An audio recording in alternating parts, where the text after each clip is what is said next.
Oi, tudo bem com vocês? Eu me chamo Dark Cinnamon e essa é a Zona Darkinha e a gente vem falar sobre o assunto da semana, que é essa chacina chancelada pelo Cláudio Castro, governador do Rio de Janeiro, que foram vitimadas em mais de 120 pessoas oficialmente, talvez esse número ultrapasse os 200 segundo fontes das vozes da comunidade, né, Instagrams que estão com relações com ONGs que são do complexo, tá, da Penha. E não sei se você por acaso estava fora, né, do noticiário, enfim. Na terça-feira ocorreu aí uma chacina no bairro da Penha, zona norte do Rio de Janeiro, e primeiramente foram oficializados 60 mortes, que já saiu com essa premissa de bandidos na grande mídia, e depois esse número, no dia seguinte, 24 horas depois, foi o dobro, né? E a gente vai estar aqui acompanhando o canal da Cíntia Santos, do Negritude em Letras, para a gente se informar mais sobre esse assunto. Saiu uma notícia de que dos 99 vitimados, digamos assim, foram vitimados, não deixa de ser vítima, porque não existe pena de morte no Brasil. Eles tinham ficha suja, mas eles não eram os procurados, né? Os nomes não estavam na lista da polícia. Então vamos entender melhor o que aconteceu aqui. Obrigada, Denis Alves. Eu vou olhar aqui. Vamos lá, gente. Cíntia Santos. Vamos botar? Calma, é todo drama pro meu computador, gente. Vamos, paciência, a gente vai conseguir. Até 6 da manhã dá tempo pra eu gravar um vídeo. Bom.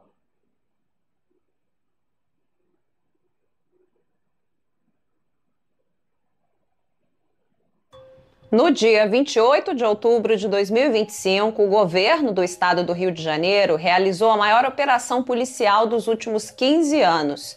Mais de 2.500 agentes participaram da ação conjunta nos complexos da Penha e do Alemão, resultando em 121 mortes. Moradores passaram horas sob intenso tiroteio, escolas suspenderam as aulas, famílias se abrigaram em banheiros e corredores para se proteger dos disparos. Universidades e escolas cancelaram atividades no dia seguinte, o que impactou a rotina de trabalhadores e estudantes de toda a cidade. As escolas dos complexos do Alemão e da Penha permaneceram fechadas praticamente a semana toda. Mas o que chamou a atenção foi a quantidade de mortos. 121 pessoas até o momento. Dessas, 4 eram policiais, um deles estava na corporação há apenas 60 dias. E se a gente prestar atenção nos nomes já divulgados dos mortos, muitos tinham sim envolvimento com crime. E tem algo que salta aos olhos: a idade. Esses envolvidos com o crime tinham 16, 17, 20 anos. Jovens demais para terem tanto histórico, tanta vivência de violência. Isso mostra algo mais profundo. Eles começaram muito cedo. Talvez com 11, 12, 13 anos já estivessem sendo cooptados. Cresceram vendo. Gente, um comentário aqui é que cada vez mais o crime organizado copita adolescentes, tá? Cada vez mais novos. E isso é sintomático da nossa sociedade. E já vou falando a minha humilde opinião de que uma chacina, primeiro, não resolve nenhum problema. Ela causa mais revolta ainda. Então, se um jovem ele já não estava vendo sentido em estudar, porque ele já se vê como uma falência, e eu vejo isso diariamente na escola, Se você não tem oportunidade de ir na escola pública, no município, vá. Vá de coração aberto e tente escutar o que essas crianças estão falando. É muito triste, cara. Eu falo isso para todo mundo. É muito triste eu ver aluno de 13, 14 anos que não tem perspectiva. Não tem perspectiva. E não vê sentido na sala de aula, porque a educação do jeito que ela está colapsada, ela não resolve problema nenhum. Porque o modelo de educação que a gente tem é só para criar o quê? Criar mão de obra substituível. Que a mão de obra já está sendo esvaziada pela tecnologia. Então, o mercado de trabalho, os postos de trabalho estão cada vez piores. A população negra e pobre, ela já tinha um acesso muito ruim de postos de trabalho, sempre com subemprego, e a ascensão social de uma pessoa pobre leva, em média, 3 ou 4 gerações para acontecer. Então, vamos voltar lá para a problemática. Teve a chacina.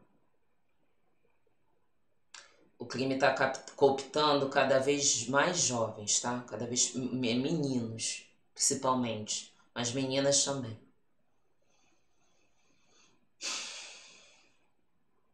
Das últimas vezes que aconteceu uma parada dessa semelhante, sabe o que saiu do resultado disso? Quando teve o massacre do Carandiru? Resultou em uma facção. Quando teve um outro massacre, resultou em outra facção. Chacina não resolve o problema. Esse lema de bandido bom, bandido morto é só pro bandido pobre, o preto favelado. Eu duvido alguém falar bandido bom, bandido morto para os seus ídolos políticos que sejam. Né? Mas vamos voltar lá porque esse assunto vai dar pano para manga. Vamos embora.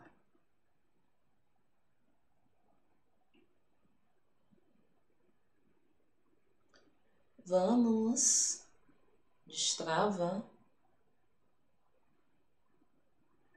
Opa. No tráfico, uma chance de obter oh, meu Deus. Poder, dinheiro, status, reconhecimento, pertencimento. Mas a que preço? Quase sempre o preço é o sangue dos outros, o próprio sangue, o da comunidade inteira. O tráfico seduz, mas também cobra caro. Um avô, por exemplo, em entrevista ao jornal O Globo, contou que criou um neto como filho. O rapaz se chamava Jean Alex Santos Campos, conhecido como Café, de apenas 17 anos. Ele foi um dos 121 mortos na mega operação. E com a voz embargada, ele contou que o neto gostava de música, era um bom instrumentista e adorava jogar bola. Então disse algo que resume bem o que acontece geração após geração nas favelas do Rio e de todo o Brasil. Dentro da comunidade, a gente acaba perdendo para isso aí, disse, apontando para a fila de corpos. Você... Um minuto. Eu não consigo travar quando eu quero. Tô lendo aqui o chat, gente. Tô lendo pelo celular porque meu computador trava. Denis Alves perguntou: Dark, você mora perto da Penha ou do Alemão? Não. A população realmente concorda com a ação do governo?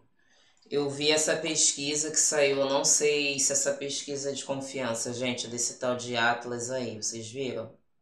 Isso é uma pesquisa de que quase 85% da população aprovou. E dentro da comunidade, cerca de 87% da população aprovou a medida. Você pode estar pesquisando aí, é uma pesquisa chamada Atlas. Pelo que eu vi na internet de comentário, me assustou. me assustou, tá? Inclusive eu fui chamada de nomes aqui. Eu virei defensora de bandido aqui na internet. Amei. Mas eu conheço o bairro da Penha, tá? Complexo. E minha mãe me levava na casa do antigo pai de santo dela. E era na Penha, era no pé do morro. Conheço muito bem a Penha. E a minha madrinha mora na Penha. Aí tem um outro comentário. Ó, Paulo G falou que teve aluno de 10 anos que já fazia parte. Pois é. Isso, quando uma criança, gente, é porque a gente, quanto sociedade ocidental, eurocentrada, que não vê um real quilombismo, no sentido de que a comunidade, todos somos responsáveis pela sociedade, pela comunidade, a gente não tem esse espírito na sociedade atual, sociedade que é totalmente ocidental, neoliberal, enfim. A gente não tem esse senso que a falha de uma criança é uma falha da sociedade, a falha de todo mundo.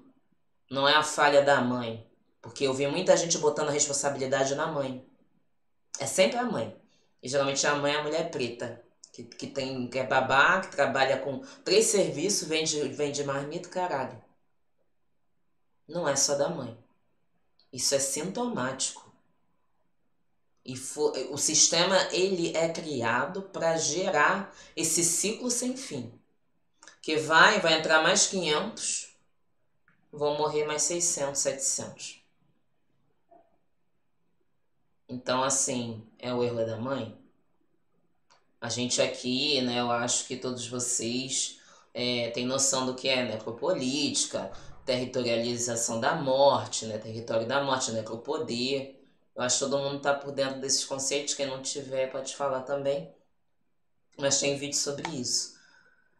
Mas esses territórios, gente, que tudo é permitido para a morte, que a gente chama de esse necropoder, que é o poder de fazer morrer. É isso que o Estado é. Essa força soberana da morte.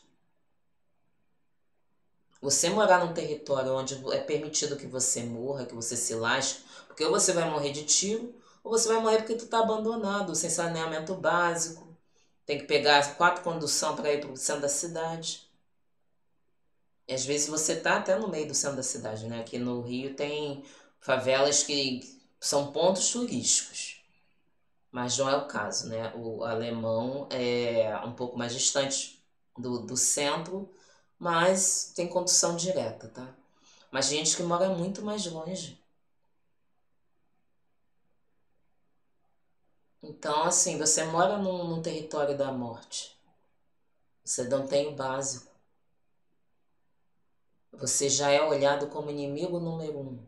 E se você é um homem preto, você é exatamente o inimigo número 1. Então você tem que ter a malandragem. Tem que ter inteligência. Não é malandragem de aplicar golpe nos outros, não é isso que eu tô falando. É malandragem para não sucumbir. Para o seu corpo não sucumbir antes do tempo. Você tem que saber falar com quem você fala, como você chega, onde você está indo, onde você está vindo. E mesmo você entendendo os códigos sociais, corre risco de uma bala achada encontrar o seu corpo.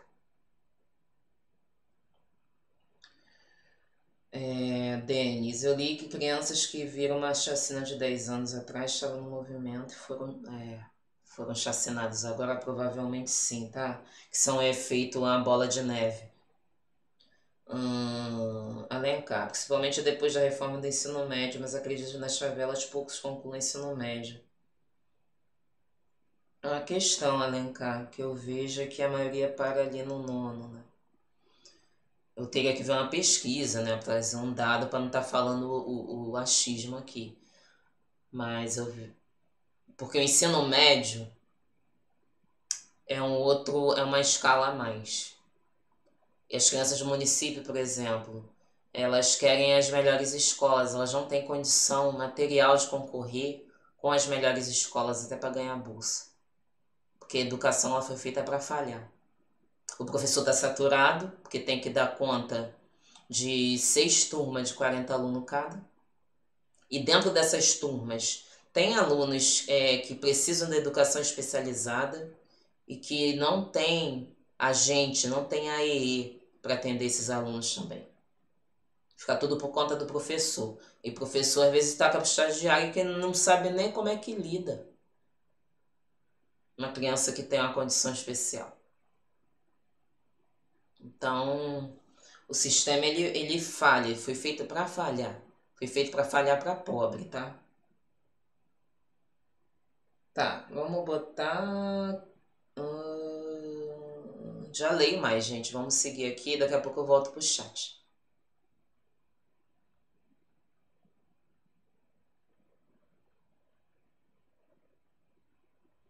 Quando o meu mouse quiser funcionar, ele vai querer, né?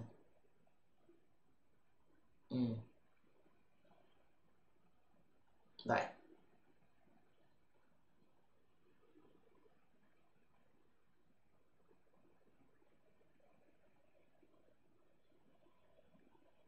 Nossa, que frase. Você perde o filho 2 vezes. Uma quando ele já não consegue mais te escutar e depois quando morre.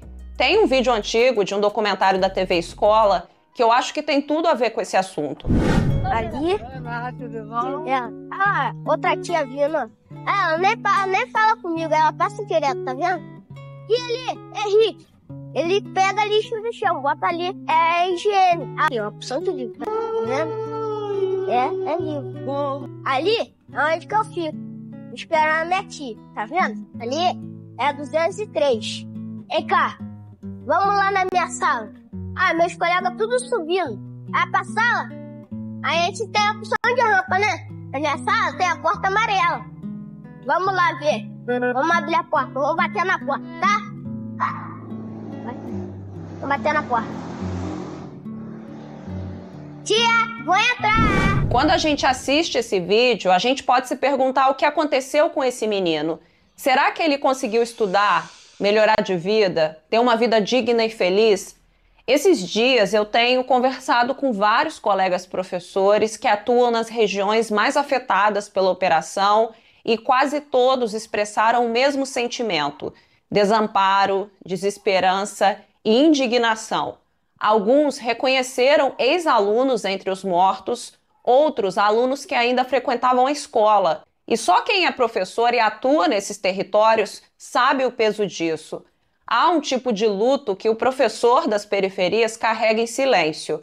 É o luto por vidas que poderiam ter sido, por futuros que poderiam ter sido diferentes. Seja pelo racismo em que esse jovem é tratado como bandido, mesmo sendo inocente, seja por uma bala perdida, que na verdade não é tão perdida assim, ou por serem cooptados pelo tráfico. Quantos jovens que tinham potencial não ouviram a mãe, a avó, a professora e acabaram seguindo um caminho sem volta? Essas molecadas, 14 anos, 12 anos, fica tirando onda com a nossa cara. Que nada, coroa. Negócio andar de pistola, de arma, cordão. Meu filho andava roupa de Nike, pistola. Olha eu, coitado aí. Ele e vários. Aí esses novinhos estão vivos. Tá vendo essa desgraça? Sai fora, jovem. Isso não é caminho. Ou jovens que, mesmo que não fossem tão dedicados à escola, que também poderiam ter tido uma outra trajetória. Ele tinha 20 anos. Então, assim, como mãe, eu nunca apoiei a vida que ele levou. Eu sou uma mãe negra, solteira. Eu sou uma microempreendedora que luto todo dia para criar os meus... Eu tenho ele e uma menina. Então, eu trabalho. Eu nunca apoiei a vida que meu filho levava, as escolhas que ele fez. Mas como mãe, eu nunca ia virar as costas para ele. Então a gente também precisa ser ouvido. A gente também precisa que aconteça mudança.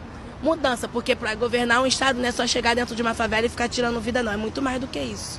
É dar oportunidade, dar visão para que eles possam ver coisas diferentes do que a realidade de uma favela. Cada vez mais morrem jovens, tanto por conta de guerras entre facções, como em confronto com a polícia. Mas é preciso olhar para esse quadro geral. O que o país enfrenta hoje é diferente de tudo o que já viveu. As facções criminosas nunca estiveram tão organizadas, tão estruturadas e principalmente tão poderosas. O tráfico de drogas, que há décadas alimenta a violência urbana, deixou de ser apenas um problema local, tornou-se um fenômeno global que movimenta bilhões de dólares. Desde a década de 90, o Rio de Janeiro tem sido palco de várias operações policiais contra o crime organizado. Mesmo assim, o número de vidas perdidas não foi suficiente para frear o avanço de facções que hoje estendem seus tentáculos para outros continentes, controlando rotas de exportação de drogas que passam pela Ásia, pela África. Gente, deixa eu falar um negócio aqui. Ai, muita coisa veio da ditadura, tá, amor? Aqui no Rio. Tem uma... Vou pesquisar até o nome da pesquisadora. Ela se chama Tula. Ela é especializada em direito... assuntos do direito tem a ver com racismo. Deixa eu procurar aqui o nome da pesquisa dela. Tula. Direito.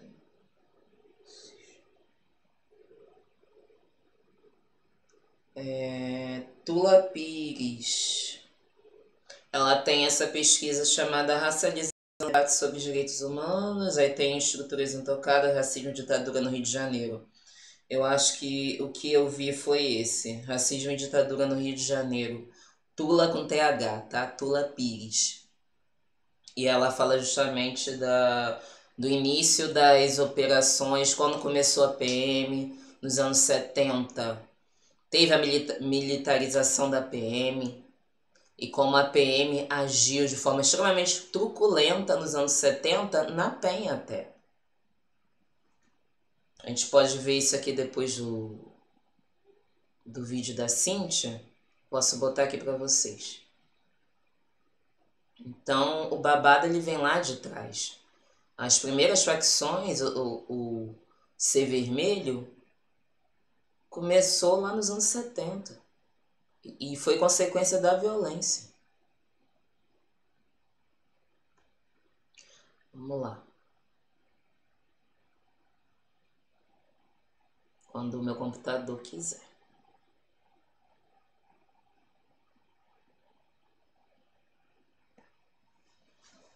África, pela Europa, o crime se internacionalizou e o Rio de Janeiro continua sendo a sua base simbólica e logística.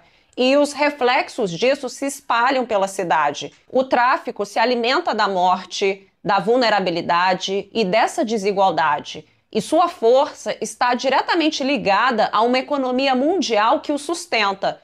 De acordo com uma reportagem da BBC, o aumento do consumo de drogas no mundo tem dado mais poder às facções brasileiras. A ONU confirma esse cenário. E o tráfico é hoje uma engrenagem transnacional. E o morro, a favela, é apenas a ponta visível de um sistema global que lucra com a morte. E nesses territórios, o tráfico é o caminho que muitos jovens enxergam para ter dinheiro, visibilidade, status, poder. Existe uma glamorização muito perigosa das facções, uma ilusão vendida pela mesma lógica que rege o capitalismo de consumo, a ostentação, a ideia de que vencer é exibir, mostrar, Cíntia, te amo, acumular. Caralho. Porra. E aí sim, cara, na moral, pelo amor de Deus. E surge a pergunta que Deixa eu atravessa falar, a cabeça caralho. de muitos. Por que eu vou... Deixa eu falar, porra. Consegui travar. Não tô xingando o vídeo não, gente. É o meu computador. Né? Pra ficar bem entendido. Gente, olha só. Eu bati muito nesse ponto, tá? Todo mundo sabe que eu acompanho o canal... Meu Deus, esqueci o nome dele. Eu sou péssima com nomes. Mas é a História da África, né? O arroba dele. Que é o professor Muniz. Aí, eu lembrei o sobrenome, não vou lembrar o primeiro nome. Acho que é Flávio Muniz. E respeito muito o trabalho dele. E ele tava falando esse domingo não, ele fez uma live extraordinária, que ele nunca abre assim, né, dia de semana. E ele tava falando desse caso. E eu tava falando, professor, sabe por que muitos jovens entram pra criminalidade?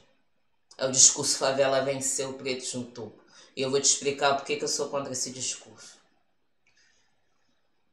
O preto no topo, porque não é que eu tô falando que preto não deve vencer, não. Muito pelo contrário, eu acho que todos nós devemos vencer. Mas qual o perigo desse discurso? Consumismo. O jovem ele vai ver o pessoal que não sabe, o jovem ele não vai entender a fonte de renda desse dinheiro, mas vai ver o cara esbanjando em stories. O cara assim, ó, com notas e notas, com um cordão desse tamanho de ouro e não sei o que, pá. E ninguém aguenta mais o capitalismo mesmo, não. Pra ficar tomando esculacho, acordando cedo. Às vezes você tem que acordar 4 da manhã pra estar no centro. Pra estar no centro 7h30, pra atender madame. Quem aguenta uma vida de esculacho, subindo o morro, descendo o morro? Não tem saneamento básico, não tem nada. Se tiver uma quadra boa, em boas condições, uma escola, já tá assim, de bom tamanho, porque às vezes não tem mesmo.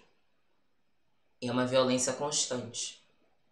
Porque a facção lá atrás, nos anos 70, vamos voltar lá na história, as facções na origem, elas tinham um senso de comunidade, de ainda ajudar a comunidade, porque o Estado nunca chegou, assim como não chega. O Estado só chega com o pé na porta da favela. Mas não chega com uma coisa boa assim, para as pessoas, principalmente para as gerações mais novas. Não chega. Então, assim, a pessoa ela cresce tendo todas as experiências ruins, ouvindo que ela é feia, que ela é ruim, sendo comparada com as piores coisas a vida inteira. Aí você anda ali na sociedade, todo mundo troca de calçada quando tu tá andando. Isso sem você ser nada, tá? Só você existindo assim, ó. Só passando pela existência da cor, tá? Que eu tô falando. E aí tem os tons da escala Pantone. Você vê o teu coleguinha com tudo. O cara tá de Air Jordan, tá, pô, com celular bacana.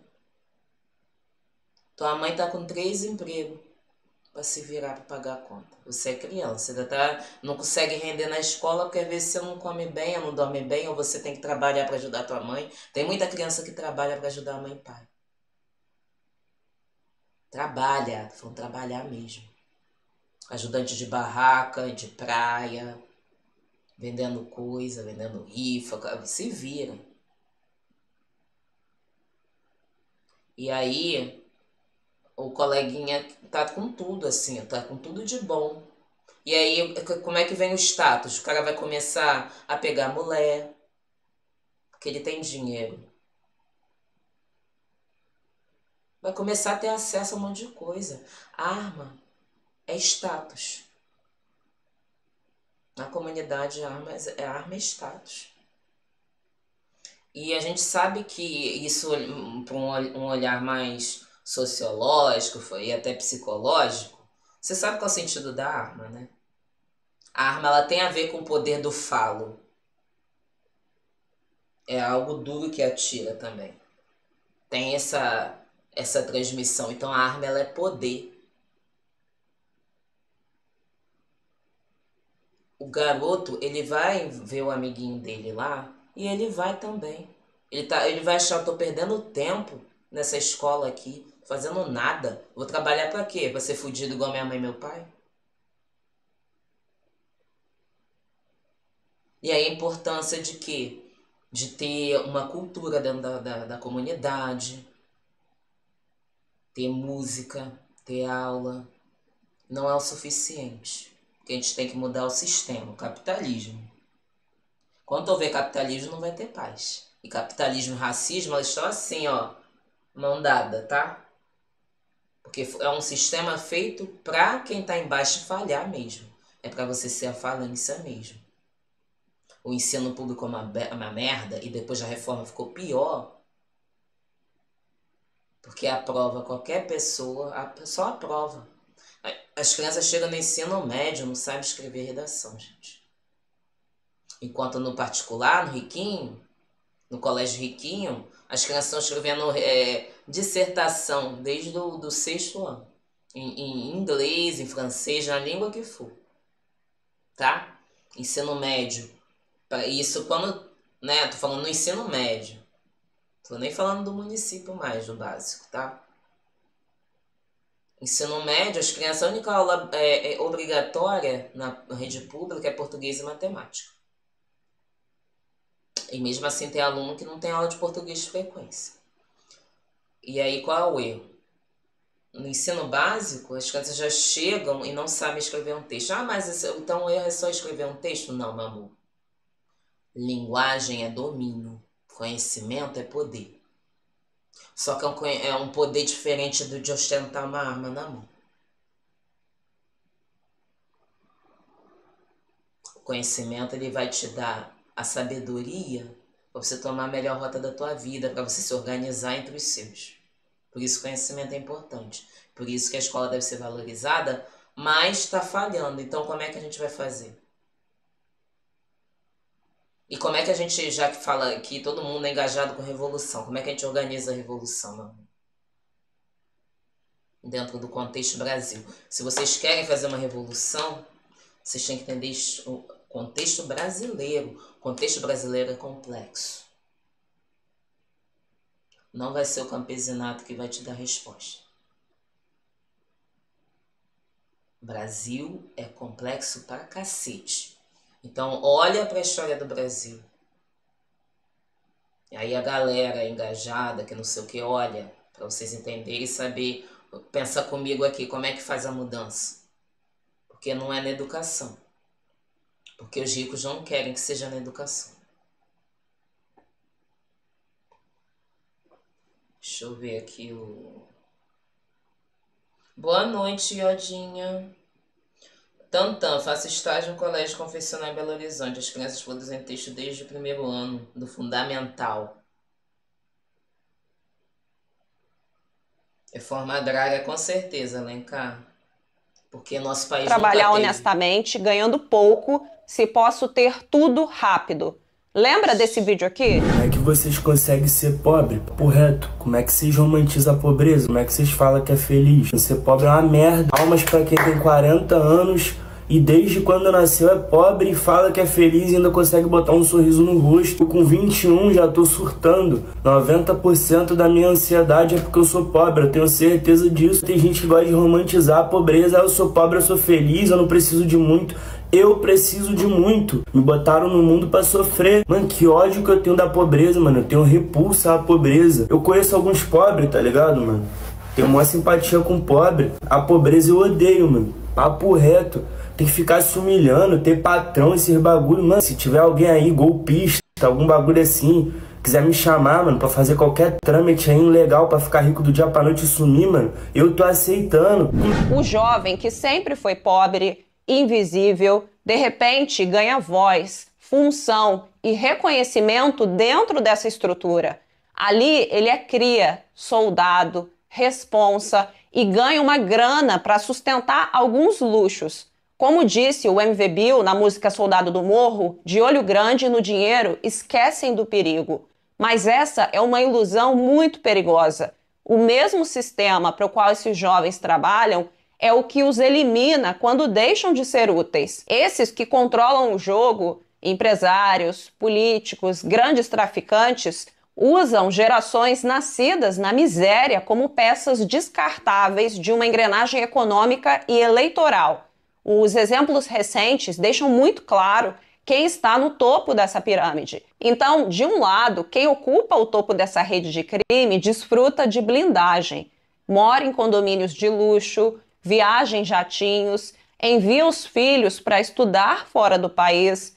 Do outro, quem vive nas comunidades, quem carrega o fuzil e aparece nas manchetes é a base descartável da engrenagem, o rosto visível da criminalidade.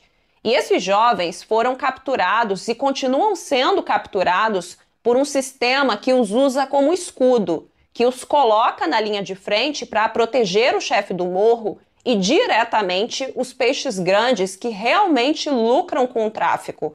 Eles morrem defendendo quem nunca vai aparecer no noticiário. E quando aparece, é de forma muito pontual. Porque é isso, o sujeito que aparece na TV, nas operações e nas redes sociais vira o rosto do crime. E quando você dá um rosto para o problema que assusta e revolta a população, a sensação é de que algo está sendo feito quando aquele rosto é eliminado.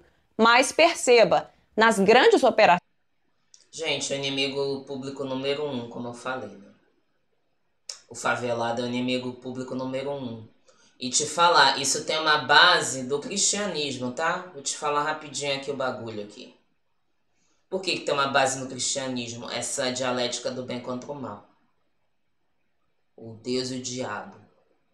Tem que ter um mal a ser combatido.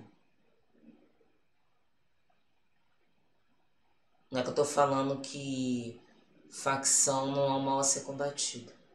Mas o jeito que está sendo combatido é ineficaz, é errado, porque está pegando, sabe quem? Os corpos que são validados para a morte. Só para montar estampa de jornal e fazer movimento político, eleitoreiro. Porque é isso que estão querendo. A direita já está fazendo essa manobra para chamar a atenção do Trump para fazer alguma fofocaiada aqui no Rio. Né? Se essa articulação vai funcionar ou não, não sei. Não coloca a mão no fogo por nada. Eu quero que o Cláudio Castro vá preso, que é o mínimo que tem a acontecer com ele. E aí, aqui, gente, sobre ódio. Vamos lá, Denis, calma o coração. Por quê? Que ódio, só ódio não adianta nada. Porque ódio sem conscientização não adianta porra nenhuma. Você pega o ódio, você enfia assim, ó, e sai girando. Não adianta nada. Porque o que mais essas crianças têm é ódio de ver essas cenas, de não pertencer, de não ter grana. Esse ódio leva eles a se radicalizarem por crime. O tal lumpen, né, que o Marx fala que seria a rapa da garapa, eu posso considerar, se eu fizer uma tradução para a sociedade brasileira, isso seria um lumpen. A gente estava falando lá dos motoboys e tudo mais, mas essas pessoas, né, esses jovens que são cooptados pelo crime são lumpen.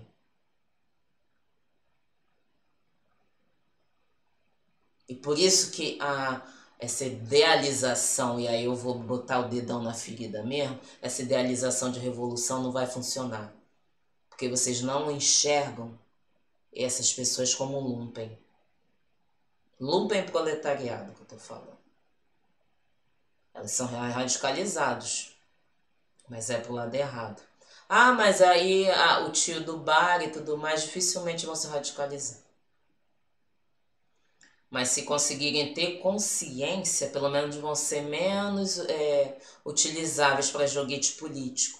Porque aí acontece quando o favelado também não aguenta sofrer opressão por lado da violência da realidade ali, que vem tanto da polícia quanto da facção. Como eu falei, não é mais anos 70, que as facções iam lá e tentavam fazer algo pela comunidade.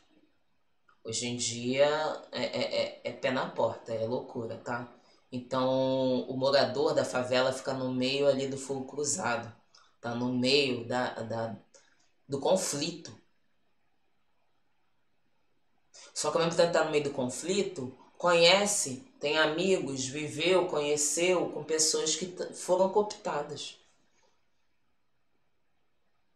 E às vezes a pessoa vai até falar, talvez seja bom. Talvez tenha sido bom essa limpa. Aí você vê o que? O resultado dessa pesquisa que saiu aí. Quase 90%. Pessoas falando que foi boa operação. Porque essas pessoas vão ser, sabe o que? Radicalizadas para a direita. Porque elas não estão vendo a problemática a longo prazo. Elas estão vendo a curto prazo. As pessoas não têm conscientização. Capacidade crítica de ver a longo prazo. Não é só matou e acabou. Não é isso. E de novo eu vou repetir, não tem pena de morte no Brasil, a não ser em caso de guerra declarada. Mas tem uma guerra declarada contra o corpo preto favelado, né? Corpo pobre. Esse é o corpo validado, né? Então não é problema. E essa tentativa de botarem as facções como terrorismo, é para validar de vez esse movimento do necropoder, tá? Porque aí vai ter intervenção de fora. Então vamos ver as coisas a longo prazo. E aí, de novo, vou voltar à pergunta para se ajeitar no travesseiro e pensar. Vocês estão mesmo pensando em radicalização, em Revolução Brasileira? Comece a estudar Brasil. Sai da caralha da teoria de fora. Olha a realidade brasileira. Bom.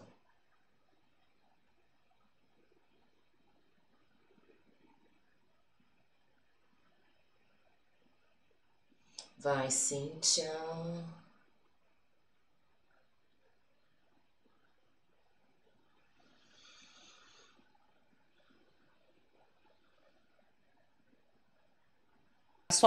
Os rostos dos envolvidos com mansões e conexões políticas quase nunca aparecem. Já quando o elo está na favela, a imagem é exposta, transformada em espetáculo. E quantos desses jovens que entraram para o crime não poderiam ter sido professores, assistentes sociais ou ter algum outro tipo de trabalho ou de trajetória mais digna? Quantos não poderiam estar contribuindo com suas comunidades, transformando o território em lugar de vida e não de morte? Não adianta falar em educação como saída se a educação pública nesses territórios é diariamente atravessada pela violência, pela precarização e pelo abandono. É um fato que as escolas com pior infraestrutura são justamente aquelas onde a maioria dos alunos é negra e periférica. Pesquisas já mostraram isso.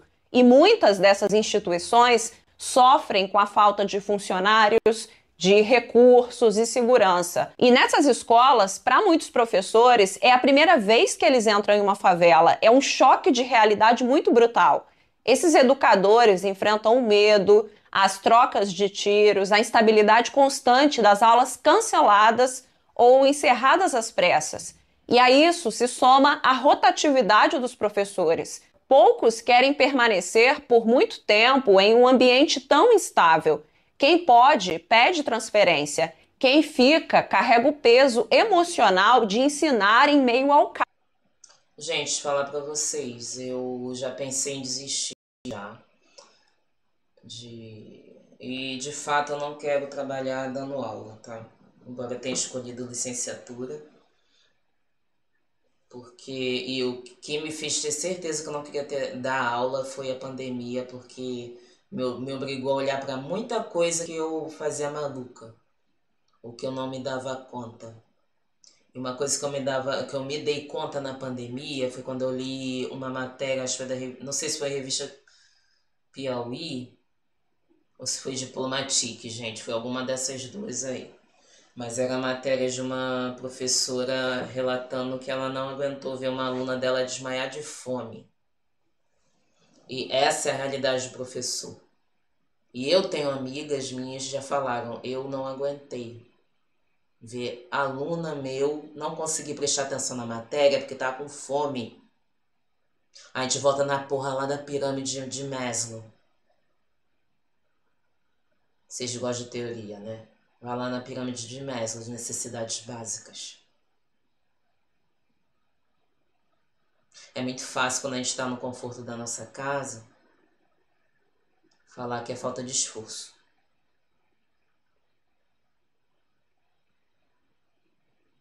Que as pessoas falham porque não mereceram, tá?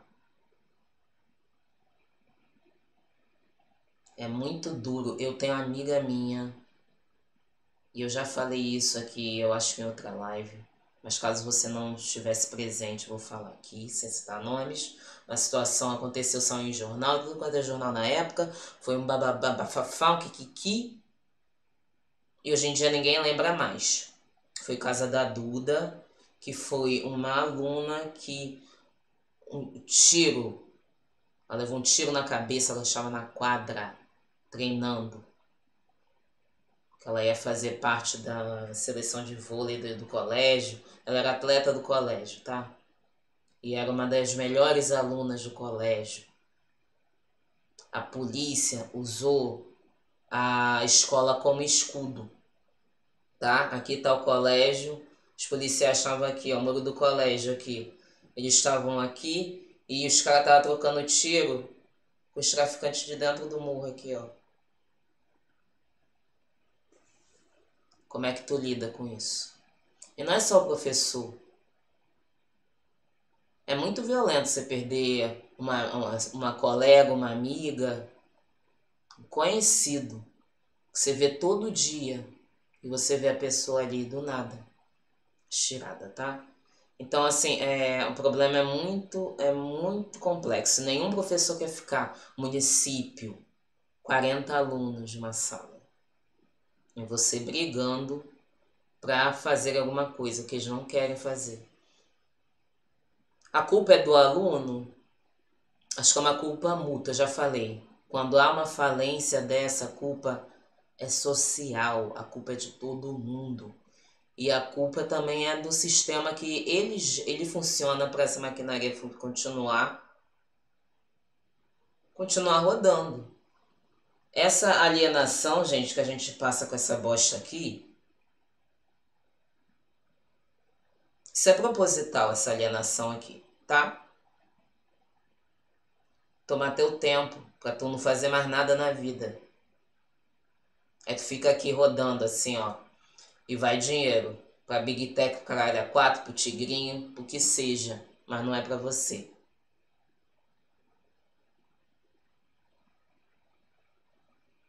É como é que você quer que um adolescente fique incentivado em estudar, onde tudo é um elemento de distração e de frustração. Porque ele vê a vida aqui dos influencers, vê a vida dos bacanudos aqui, ó, porra, tem uma vida fodida, mano, trabalho pra caramba, trabalho, estudo, não consigo render bem no meu estudo porque eu trabalho. Ah, vou entrar nesse negócio aqui também. E assim vira bola de neve. E assim vira estatística, entendeu? Não adianta você não olhar para longo prazo, um contexto geral.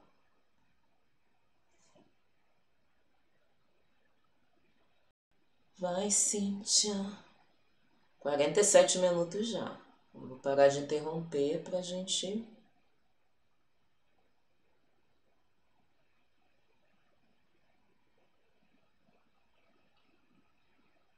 Pior que não tem nem como cortar, né? Editar depois, porque meu computador não aguenta nem um CapCut.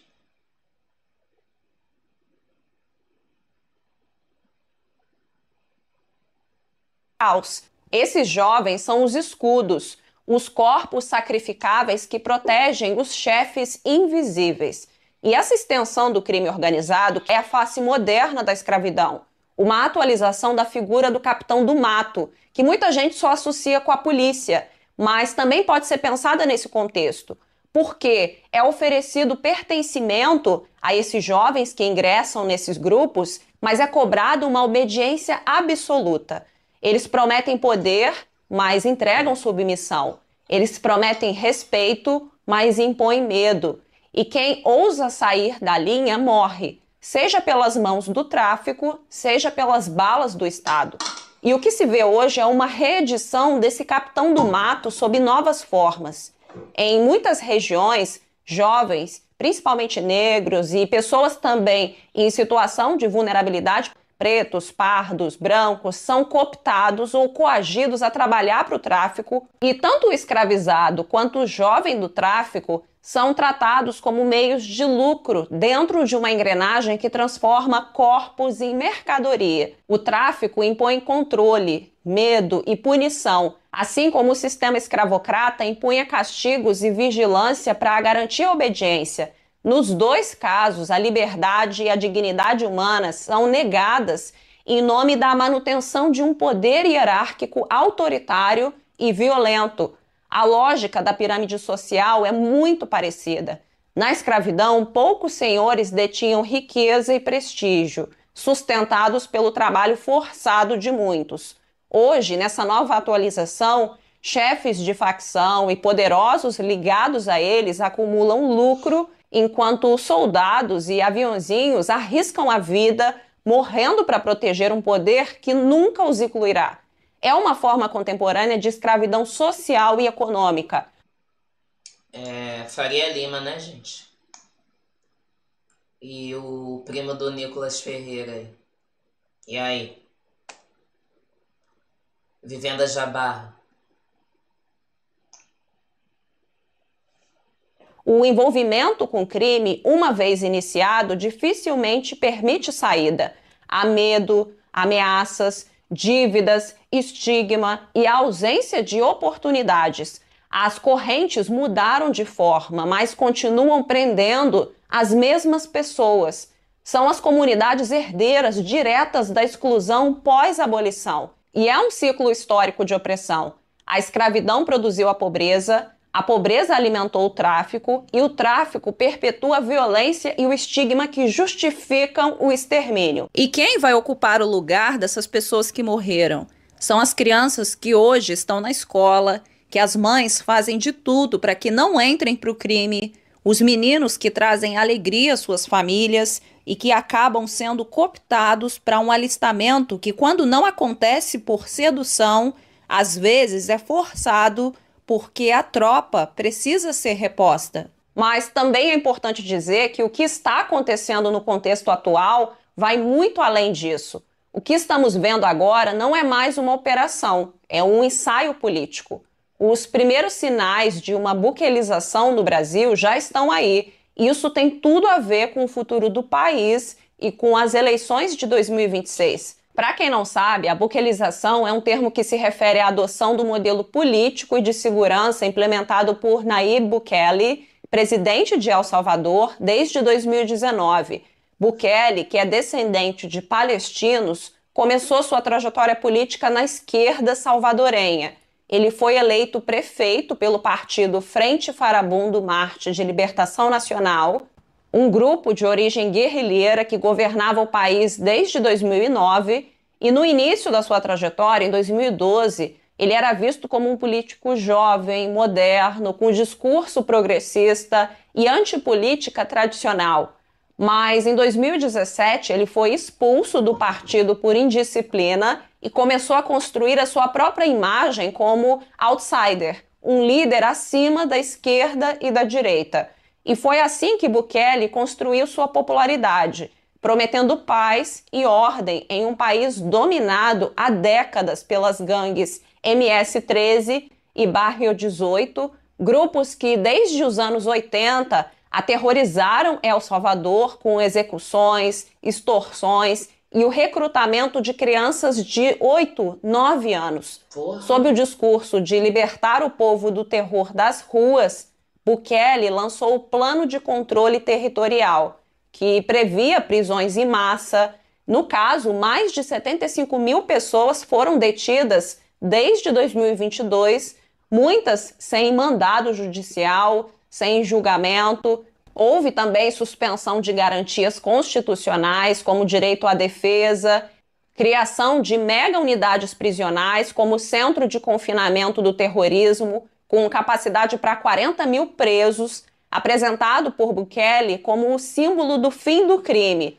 E tem também o uso intensivo das forças armadas nas ruas e nos bairros populares. Tudo isso em um país pequeno, menor que Sergipe. Caralho. E o modelo Bukele vem sendo imitado ou citado como exemplo em países latino-americanos com crise de segurança, como Equador, Honduras, Guatemala e até no Brasil. E com as eleições de 2026 se aproximando, governadores e candidatos brasileiros parecem seguir o mesmo roteiro. Investem em mega operações policiais, repetem a retórica de guerra ao crime, exploram o medo e a revolta da população, prometendo uma limpeza nas cidades. Bukele domina como poucos a comunicação nas redes, constrói a imagem de um líder moderno, eficiente e anticorrupção, sempre cercado de vídeos cinematográficos, frases curtas e efeitos visuais de autoridade. Transformou o combate ao crime em espetáculo político exibe fileiras de presos sem camisa, algemados, vigiados por soldados armados. Você já deve ter visto aí vários políticos divulgando imagens das prisões de El Salvador. E de forma muito semelhante, no Brasil, Cláudio Castro tem apostado na visibilidade da força. Helicópteros blindados, tropas nas ruas, discursos de ação imediata como forma de reforçar sua imagem de gestor firme diante da insegurança pública. E não só ele, outros pré-candidatos à eleição também têm defendido o mesmo discurso. E mesmo com muitas críticas de jornalistas, políticos e ONGs, a maioria da população aplaude Castro e dizem ainda que... Só um comentário aqui. Que o Ratinho Zema tá com Cláudio Castro, né? Vocês estão sabendo? Estão querendo fazer uma coligação partidária, eu acho. Nada é por acaso, né? Interessante. Deveriam ter matado mais pessoas. A revolta e o medo ajudam a entender os comentários que aparecem nas redes depois dessas operações. E é por isso que muita gente não quer falar sobre raça, sobre classe, genocídio da população negra, porque o medo fala mais alto.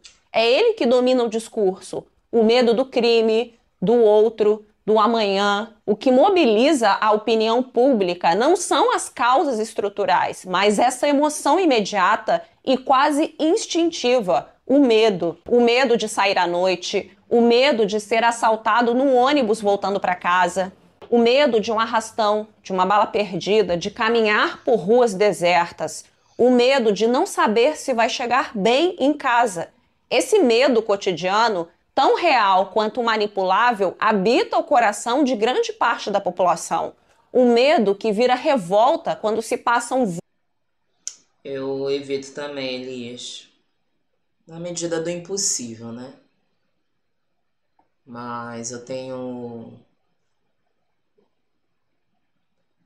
segurado mais a onda em casa, assim. Eu acho que a gente, depois dessa chacina, eu acho que isso vai validar muita coisa que a gente não tá querendo enxergar. A gente tá caminhando para um lugar bem estranho, tá? Porque as eleições estão chegando e eu acho que a violência vai aumentar. Mas eu não sou formada em sociologia, em nada, né? Eu sou o quê? A pitaqueira da internet. Vamos embora.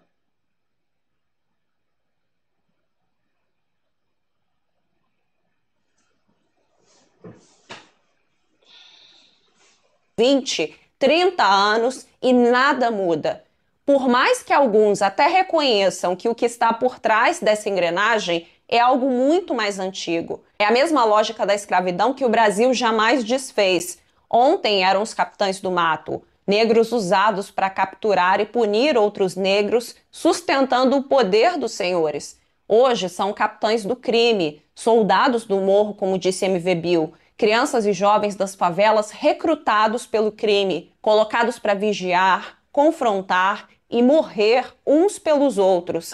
Ambos cumpriram e cumprem a mesma função: manter o sistema funcionando, protegendo quem lucra com o crime. Mas quem movimenta os dois? Quem manipula os dois? Na minha concepção, o sistema. Porque o sistema ele fabrica criminosos, tá ligado? Para depois trabalhar na politicagem, vendendo para vocês uma falsa sensação de segurança, uma falsa sensação de combatência à criminalidade, montando operações, tá ligado? Aí eu falo pra você, o crime vai acabar? Não vai. Daqui 2 meses, esses 60 que morreu já vai ter mais 60. Sabe por quê? Porque ao invés de guerra, o sistema ele não entra dentro da comunidade e faz um trabalho social. Ele mete uns trabalhos maneiros que vai rentabilizar o morador e o morador vai perder esse encanto pelo crime. Que não é interessante. Porque eu vou te explicar uma situação. Eu vou falar por mim. Eu com 16, 17, eu saí da casa da minha mãe e fui pra dentro de Parada Angélica. Cheguei lá no mano e falei assim, pai, eu quero ficar aqui, quero ser bandido, sabe, né, mano? Aquela embalação de moleque aventureiro, de bobão. Aí o mano foi e falou pra mim assim, não, pô, você canta bem pra caraca, você vai ser meu MC, não sei o que lá. O não que ele me deu lá atrás, ele mudou a minha vida futuramente, que é hoje. Mas olha quantas pessoas não tiveram um mano igual a ele pra poder falar não. Mas ainda assim, as pessoas não querem saber disso. As pessoas querem respostas, querem ver que algo está sendo feito para minimizar a sua sensação de medo e impotência. E é por isso que, no fim, quem oferece respostas ao medo controla não só a opinião pública, mas o próprio destino do país.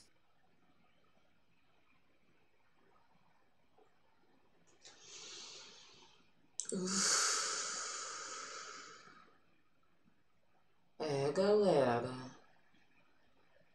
o que vocês acham disso? 1 hora de corte é média-metragem, né, praticamente.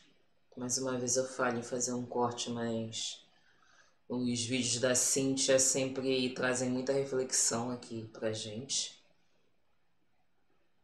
E é tudo isso que a gente falou. O que a gente vive hoje foi pegar anos de desigualdade e sempre jogar para debaixo do tapete. E um desses tapetes inclui o mito da democracia racial também, tá? Porque a gente vê pessoas negras sendo violentas com outras pessoas. Ah, por que você só fala dos pretos? Que é a realidade que me compete. E outra, porque é a maioria populacional. Se a maioria é populacional, a gente parte do raciocínio que a maioria da classe trabalhadora também é negra. Eu não tô falando que as outras etnias não trabalham não, tá, gente? Vamos lá. Ajuda a mamãe também, não é isso que eu tô falando, não. Mas eu quero dizer a solução, uma das soluções que poderia ter tido lá atrás era a reforma agrária, como disse Alencar, né?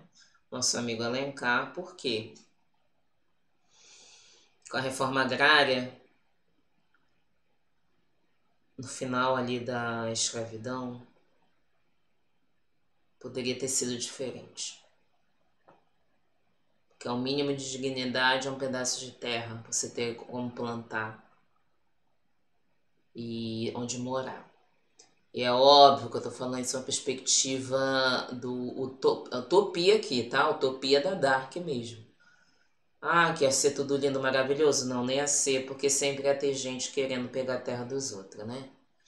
Mas o nosso contexto seria totalmente diferente. Aí não seria Brasil, né? Não seria o Brasil que a gente conhece. Mas a reforma agrária, ela se faz necessária, ela ainda não foi feita. E é um projeto também, não fazer a reforma agrária, tá bom? Isso é dois pequeniníssimos detalhes da nossa história. Então curta, comente e compartilhe. Até breve.